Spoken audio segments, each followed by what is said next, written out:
Assalamualaikum dan salam sejahtera. Nama saya Nur Safiana binti Khairul Amri dari kelas 5 Bestari. Saya bersekolah di Sekolah Kebangsaan Syarikat, sekolah yang terletak di penghujung selatan benua Asia. Saya merupakan seorang pengawas dan SLB di sekolah saya. Saya juga merupakan ahli tugas kadet remaja sekolah. Saya sangat berbangga kerana berpeluang menyertai program Selat J pada tahun ini. Dengan menyertai program ini, saya dapat menambah ilmu pengetahuan, meningkatkan kesedaran tentang bahaya dadah, rokok dan vape. Sepanjang pelaksanaan program Selat J, saya telah mengikuti pelbagai aktiviti yang menyeronokkan dan bermanfaat. Antaranya ialah bacaan mesej 5 minit di PDA. Melalui bacaan ini, saya dapat berkongsi mesej kesedaran bersama rakan-rakan supaya sama-sama menjauhi dadah dan rokok. Saya juga telah menghasilkan 2 poster infografik berkaitan rokok.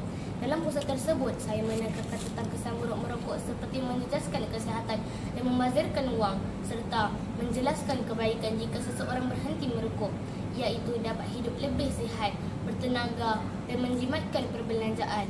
Selain itu, saya turut menyertai tayangan Coffee Break Siri 2. Melalui tayangan ini, saya mendapat banyak pengetahuan baharu tentang isu-isu semasa berkaitan dadah dan pencegahannya.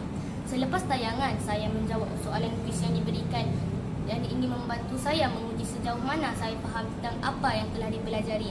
Saya juga terlibat dalam minggu PPDA di peringkat sekolah. Antara aktiviti yang saya sertai ialah pertandingan penghasilan poster judul PPDA serta penghasilan stiker wasik PPDA. Melalui aktiviti ini, saya dapat menunjukkan kreativiti sambil menyampaikan mesej kesedaran tentang bahaya dadah dengan cara yang lebih menarik dan mudah difahami oleh rakan-rakan.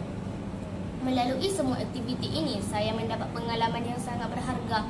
Saya menjadi lebih yakin untuk bercakap di hadapan orang ramai, lebih berani untuk mencuba perkara baharu serta lebih faham tentang kepentingan menjauhi dadah dan rokok.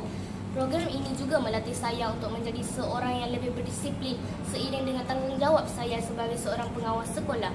Kesimpulannya, program Selat J amat bermanfaat kerana memberi ilmu, pengalaman dan kesedaran kepada saya dan rakan-rakan.